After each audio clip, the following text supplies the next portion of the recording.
जय श्री राम।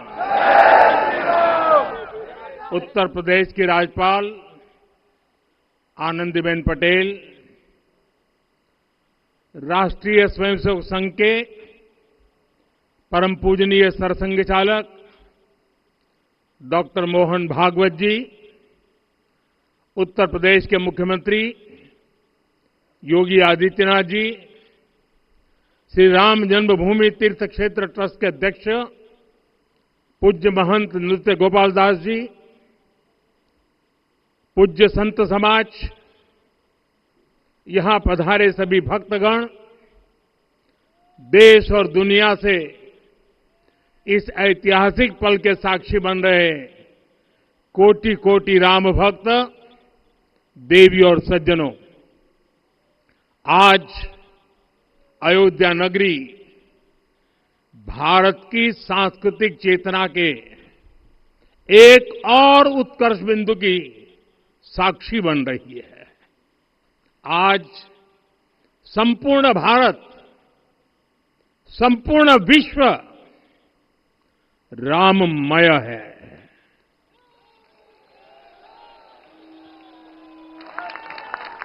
हर राम भक्त के हृदय में अद्वितीय संतोष है, असीम कृतज्ञता है, अपार अलौकिक आनंद है। सदियों के घाव भर रहे हैं, सदियों की वेदना आज विराम पा रही है, सदियों का संकल्प आज सिद्धि को प्राप्त हो रहा है। आज उस यज्ञ की पूर्णाहुति है जिसकी अग्नि 500 वर्ष तक प्रज्वलित रही, जो यज्ञ एक पल भी आस्था से डिगा नहीं, एक पल भी विश्वास से टूटा नहीं।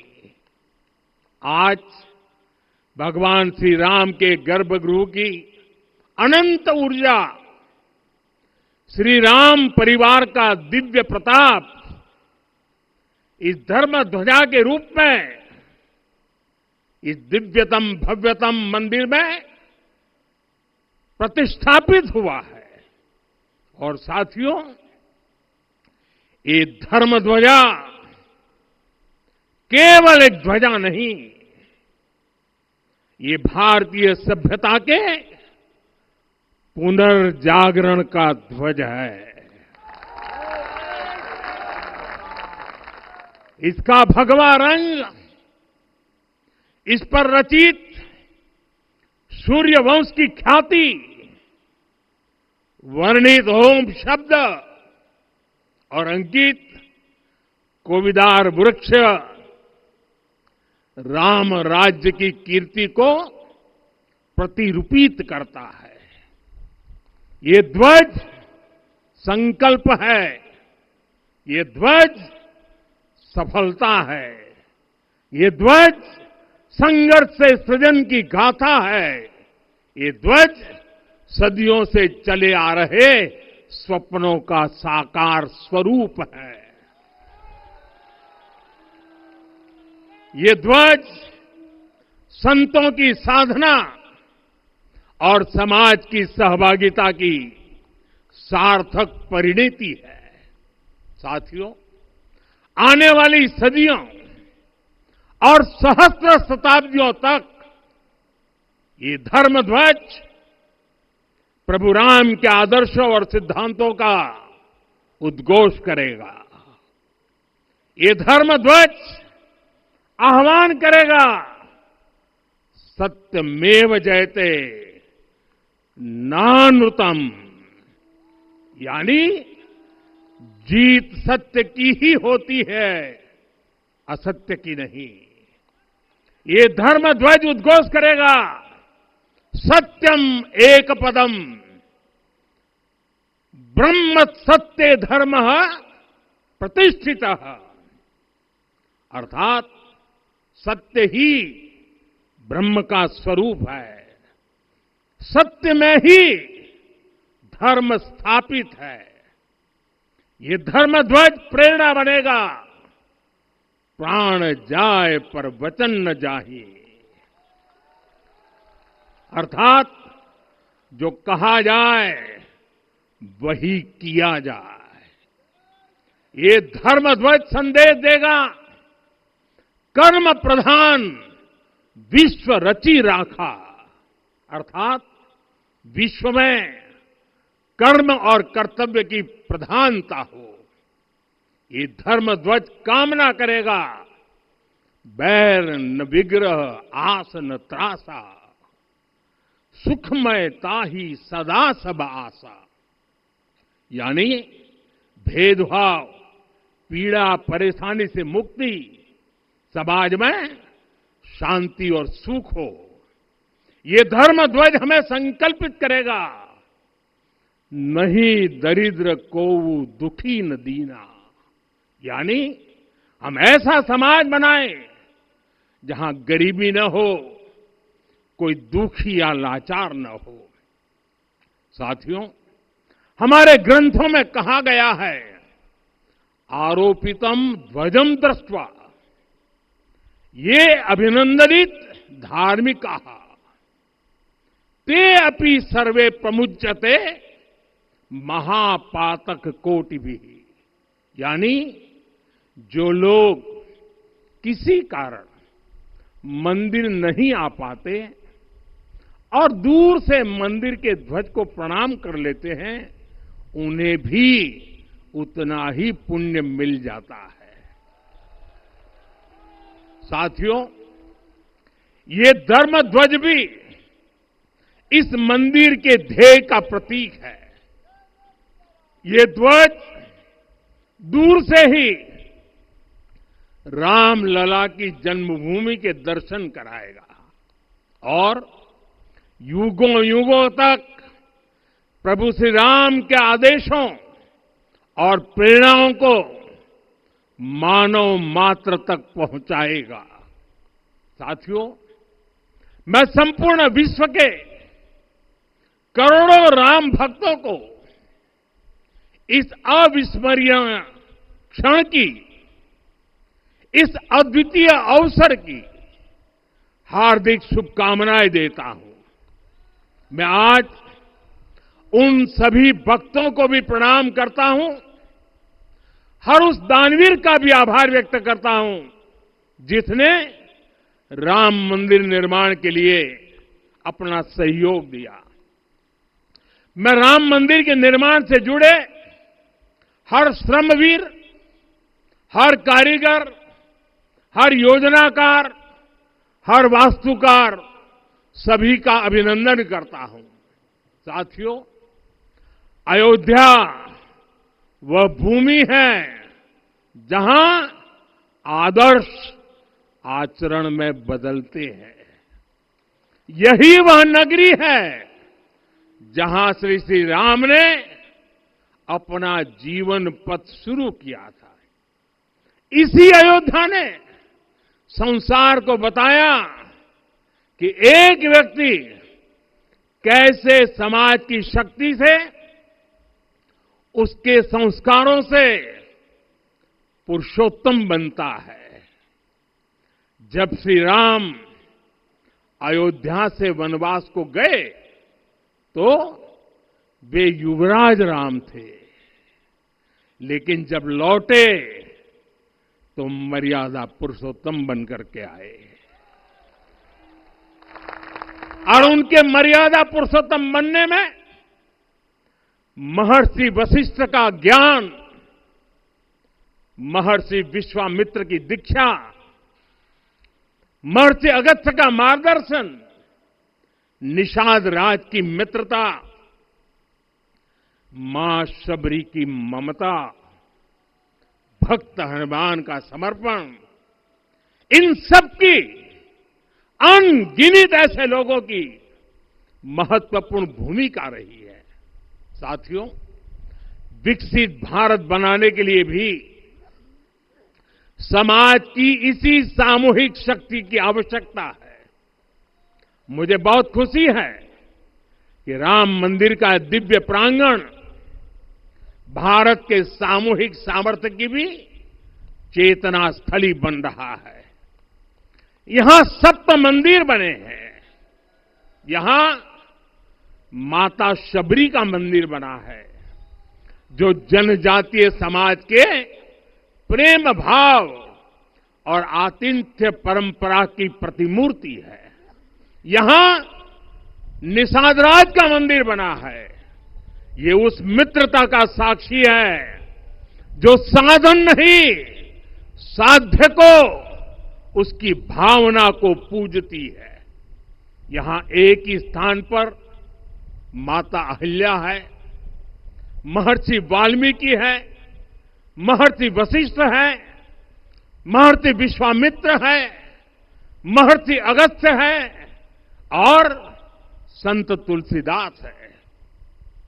रामलला के साथ साथ इन सभी ऋषियों के दर्शन भी यहीं पर होते हैं। यहां जटायु जी और गिलहरी की मूर्तियां भी हैं, जो बड़े संकल्पों की सिद्धि के लिए हर छोटे से छोटे प्रयास के महत्व को दिखाती है। मैं आज हर देशवासी से कहूंगा कि वो जब भी राम मंदिर आए तो सप्त मंदिर के दर्शन भी अवश्य करें। ये मंदिर हमारी आस्था के साथ साथ मित्रता, कर्तव्य और सामाजिक सद्भाव के मूल्यों को भी शक्ति देते हैं। साथियों, हम सब जानते हैं, हमारे राम भेद से नहीं, भाव से जुड़ते हैं। उनके लिए व्यक्ति का कुल नहीं, उसकी भक्ति महत्वपूर्ण है। उन्हें वंश नहीं, मूल्य प्रिय है। उन्हें शक्ति नहीं, सहयोग महान लगता है। आज हम भी उसी भावना से आगे बढ़ रहे हैं। पिछले 11 वर्षों में महिला, दलित, पिछड़े, अति पिछड़े, आदिवासी, वंचित, किसान, श्रमिक, युवा, हर वर्ग को विकास के केंद्र में रखा गया है। जब देश का हर व्यक्ति, हर वर्ग, हर क्षेत्र सशक्त होगा, तब संकल्प की सिद्धि में सबका प्रयास लगेगा और सबके प्रयास से ही 2047 जब देश आजादी के 100 साल मनाएगा, हमें 2047 तक विकसित भारत का निर्माण करना ही होगा। साथियों, रामलला की प्राण प्रतिष्ठा के ऐतिहासिक अवसर पर मैंने राम से राष्ट्र के संकल्प की चर्चा की थी। मैंने कहा था कि हमें आने वाले 1000 वर्षों के लिए भारत की नींव मजबूत करनी है। हमें याद रखना है, जो सिर्फ वर्तमान का सोचते हैं, वो आने वाली पीढ़ियों के साथ अन्याय करते हैं। हमें वर्तमान के साथ साथ भावी पीढ़ियों के बारे में भी सोचना है, क्योंकि हम जब नहीं थे, ये देश तब भी था। जब हम नहीं रहेंगे, ये देश तब भी रहेगा। हम एक जीवंत समाज है। हमें दूरदृष्टि के साथ ही काम करना होगा। हमें आने वाले दशकों, आने वाली सदियों को ध्यान में रखना ही होगा। और साथियों, इसके लिए भी हमें प्रभु राम से सीखना होगा। हमें उनके व्यक्तित्व को समझना होगा। हमें उनके व्यवहार को आत्मसात करना होगा। हमें याद रखना होगा, राम यानी आदर्श, राम यानी मर्यादा, राम यानी जीवन का सर्वोच्च चरित्र, राम यानी सत्य और पराक्रम का संगम। दिव्य गुणे शक्र समो रामः सत्य पराक्रमः। राम यानी धर्म पथ पर चलने वाला व्यक्तित्व। रामः सत्पुरुषो लोके सत्यः सत्यपरायणः। राम यानी जनता के सुख को सर्वोपरि रखना। प्रजा सुखत्वे चंद्रस्य। राम यानी धर्म और क्षमा का दरिया। वसुधाया क्षमा गुणे है। राम यानी ज्ञान और विवेक की पराकाष्ठा। बुद्धया बृहस्पते तुल्य। राम यानी कोमलता में दृढ़ता। मृदु पूर्वज भाषते। राम यानी कृतज्ञता का सर्वोच्च उदाहरण। कदाचन नोपकारेण कृति नैकेन तुष्यति। राम यानी श्रेष्ठ संगति का चयन। शीला वृद्धे ज्ञान वृद्धे वयोवृद्धे च सज्जने। राम यानी विनम्रता में महाबल। वीर्यवान च वीर्यण महता स्वेन विस्मितः। राम यानी सत्य का अडिग संकल्प। न च अनुत्र कथो विद्वान। राम यानी जागरूक, अनुशासित और निष्कपट मन। निस्तिंद्र अपम्रत च स्वदोष परदोषवित। साथियों, राम सिर्फ एक व्यक्ति नहीं, राम एक मूल्य है, एक मर्यादा है, एक दिशा है। अगर भारत को साल 2047 तक विकसित बनाना है, अगर समाज को सामर्थ्यवान बनाना है, तो हमें अपने भीतर राम को जगाना होगा। हमें अपने भीतर के राम की प्राण प्रतिष्ठा करनी होगी। और इस संकल्प के लिए आज से बेहतर दिन और क्या हो सकता है। साथियों, 25 नवंबर का यह ऐतिहासिक दिन अपनी विरासत पर गर्व का एक और अद्भुत क्षण लेकर आया है। इसकी वजह है धर्म ध्वजा पर अंकित कोविदार वृक्ष। ये कोविदार वृक्ष इस बात का उदाहरण है कि जब हम अपनी जड़ों से कट जाते हैं तो हमारा वैभव इतिहास के पन्नों में दब जाता है। साथियों, जब भरत अपनी सेना के साथ चित्रकूट पहुंचे तो लक्ष्मण ने दूर से ही अयोध्या की सेना को पहचान लिया। ये कैसे हुआ, इसका वर्णन वाल्मीकि जी ने किया है। और वाल्मीकि जी ने क्या वर्णन किया है? उन्होंने कहा है, विराजित उद्गत स्कंधम कोविदार ध्वज रथे। लक्ष्मण कहते हैं, राम, सामने जो तेजस्वी प्रकाश में विशाल वृक्ष जैसा ध्वज दिखाई दे रहा है, वही अयोध्या की सेना का ध्वज है। उस पर कोविदार का शुभ चिन्ह अंकित है। साथियों, आज जब राम मंदिर के प्रांगण में कोविदार फिर से प्रतिष्ठित हो रहा है, यह केवल एक वृक्ष की वापसी नहीं है, यह हमारी स्मृति की वापसी है, हमारी अस्मिता का पुनर्जागरण है, हमारी स्वाभिमानी सभ्यता का पुनः उद्घोष है। कोविदार वृक्ष हमें याद दिलाता है कि जब हम अपनी पहचान भूलते हैं तो हम स्वयं को खो देते हैं, और जब पहचान लौटती है तो राष्ट्र का आत्मविश्वास भी लौट आता है। और इसलिए मैं कहता हूं, देश को आगे बढ़ना है तो अपनी विरासत पर गर्व करना होगा। साथियों, अपनी विरासत पर गर्व के साथ साथ एक और बात भी महत्वपूर्ण है, और वो है गुलामी की मानसिकता से पूरी तरह मुक्ति। आज से 190 साल पहले 190 साल पहले साल 1835 में 1835 में मैकाले नाम के एक अंग्रेज ने भारत को अपनी जड़ों से उखाड़ने के बीज बोए थे। मैकाले ने भारत में मानसिक गुलामी की नींव रखी थी।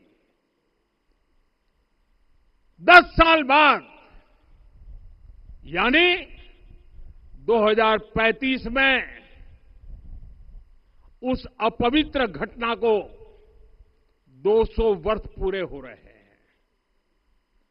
कुछ दिन पहले मैंने एक कार्यक्रम में आग्रह किया था कि हमें आने वाले 10 वर्षों तक उस 10 वर्षों का लक्ष्य लेकर चलना है कि भारत को गुलामी की मानसिकता से मुक्त करके रहेंगे। साथियों, सबसे बड़ा दुर्भाग्य यह है कि मैकाले ने जो कुछ सोचा था उसका प्रभाव कहीं व्यापक हुआ। हमें आजादी मिली, लेकिन हीन भावना से मुक्ति नहीं मिली। हमारे यहां एक विकार आ गया कि विदेश की हर चीज, हर व्यवस्था अच्छी है और जो हमारी अपनी चीजें हैं उनमें खोट ही खोट है। साथियों, गुलामी की यही मानसिकता है जिसने लगातार यह स्थापित किया। हमने विदेशों से लोकतंत्र लिया। कहा गया कि हमारा संविधान भी विदेश से प्रेरित है, जबकि सच ये है कि भारत लोकतंत्र की जननी है, मदर ऑफ डेमोक्रेसी है। लोकतंत्र हमारे डीएनए में है। साथियों, अगर आप तमिलनाडु जाएंगे तो तमिलनाडु के उत्तरी हिस्से में उत्तीर मेरूर गांव है। वहां हजारों वर्ष पहले का एक शिलालेख है। उसमें बताया गया है कि उस कालखंड में भी कैसे लोकतांत्रिक तरीके से शासन व्यवस्था चलती थी, लोग कैसे सरकार चुनते थे। लेकिन हमारे यहां तो मैग्ना कार्टा की प्रशंसा का ही चलन रहा। हमारे यहां भगवान बसवन्ना, उनके अनुभव मंटपा की जानकारी भी सीमित रखी गई। अनुभव मंटपा यानी जहां सामाजिक, धार्मिक और आर्थिक विषयों पर सार्वजनिक बहस होती थी, जहां सामूहिक सहमति से निर्णय लिए जाते थे। लेकिन गुलामी की मानसिकता के कारण इस भारत की कितनी ही पीढ़ियों को इस जानकारी से भी वंचित रखा गया। साथियों, हमारी व्यवस्था के हर कोने में गुलामी की इस मानसिकता ने डेरा डाला हुआ था। अब याद करिए, भारतीय नौसेना का ध्वज सदियों तक उस ध्वज पर ऐसे प्रतीक बने रहे जिनका हमारी सभ्यता, हमारी शक्ति, हमारी विरासत से कोई संबंध नहीं था। अब हमने नौसेना के ध्वज से गुलामी के हर प्रतीक को हटाया है। हमने छत्रपति शिवाजी महाराज की विरासत को स्थापित किया है। और ये सिर्फ एक डिजाइन में बदलाव नहीं हुआ, ये मानसिकता बदलने का क्षण था। ये वो घोषणा थी कि भारत अब अपनी शक्ति अपने प्रतीकों से परिभाषित करेगा, न कि किसी और की विरासत से। और साथियों, यही परिवर्तन आज अयोध्या में भी दिख रहा है। साथियों, ये गुलामी की मानसिकता ही है जिसने इतने वर्षों तक रामत्व को नकारा है। भगवान राम अपने आप में एक वैल्यू सिस्टम है। ओरछा के राजा राम से लेकर रामेश्वरम के भक्त राम तक और शबरी के प्रभु राम से लेकर मिथिला के पाहुन राम जी तक भारत के हर घर में, हर भारतीय के मन में और भारतवर्ष के हर कण कण में राम है। लेकिन गुलामी की मानसिकता इतनी हावी हो गई कि प्रभु राम को भी काल्पनिक घोषित किया जाने लगा।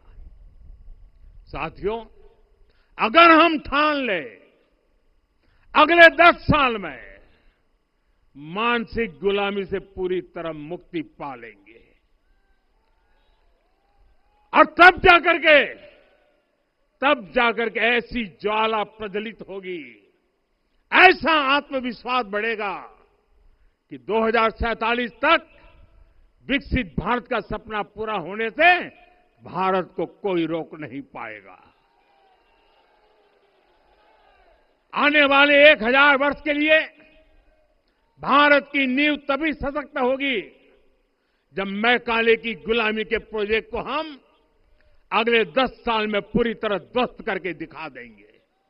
साथियों, अयोध्या धाम में रामलला का मंदिर परिसर भव्य से भव्यतम हो रहा है और साथ ही अयोध्या को संवारने का काम लगातार जारी है। आज अयोध्या फिर से वह नगरी बन रही है जो दुनिया के लिए उदाहरण बनेगी। त्रेता युग की अयोध्या ने मानवता को नीति दी। 21वीं सदी की अयोध्या मानवता को विकास का नया मॉडल दे रही है। तब अयोध्या मर्यादा का केंद्र थी, अब अयोध्या विकसित भारत का मेरुदंड बनकर उभर रही है। साथियों, भविष्य की अयोध्या में पौराणिकता और नूतनता का संगम होगा। सरयू जी की अमृत धारा और विकास की धारा एक साथ बहेगी। यहां आध्यात्म और आर्टिफिशियल इंटेलिजेंस दोनों का तालमेल दिखेगा। राम पथ, भक्ति पथ और जन्मभूमि पथ से नई अयोध्या के दर्शन होते हैं। अयोध्या में भव्य एयरपोर्ट है। अयोध्या में आज शानदार रेलवे स्टेशन है। वंदे भारत और अमृत भारत एक्सप्रेस जैसी ट्रेनें अयोध्या को बाकी देश से जोड़ रही हैं। अयोध्या वासियों को सुविधाएं मिले, उनके जीवन में समृद्धि आए, इसके लिए निरंतर काम चल रहा है। साथियों, जब से प्राण प्रतिष्ठा हुई है तब से लेकर आज तक करीब करीब 45 करोड़ श्रद्धालु यहां दर्शन के लिए आ चुके हैं। ये वो पवित्र भूमि है जहां 45 करोड़ लोगों के चरण रज पड़े हैं और इससे अयोध्या और आसपास के लोगों की आय में आर्थिक परिवर्तन आया है, वृद्धि हुई है। कभी अयोध्या विकास के पैमानों में बहुत पीछे थी, आज अयोध्या नगरी यूपी के अग्रणी शहरों में से एक बन रही है। साथियों, 21वीं सदी का आने वाला समय बहुत महत्वपूर्ण है। आजादी के बाद के 70 साल में भारत विश्व की 11वीं सबसे बड़ी अर्थव्यवस्था बना। 70 साल में 11वीं। लेकिन पिछले 11 साल में ही भारत विश्व की 5वीं सबसे बड़ी अर्थव्यवस्था बन चुका है। और वो दिन दूर नहीं जब भारत विश्व की 3री सबसे बड़ी अर्थव्यवस्था भी बन जाएगा। आने वाला समय नए अवसरों का है, नई संभावनाओं का है और इस अहम कालखंड में भी भगवान राम के विचार ही हमारी प्रेरणा बनेंगे।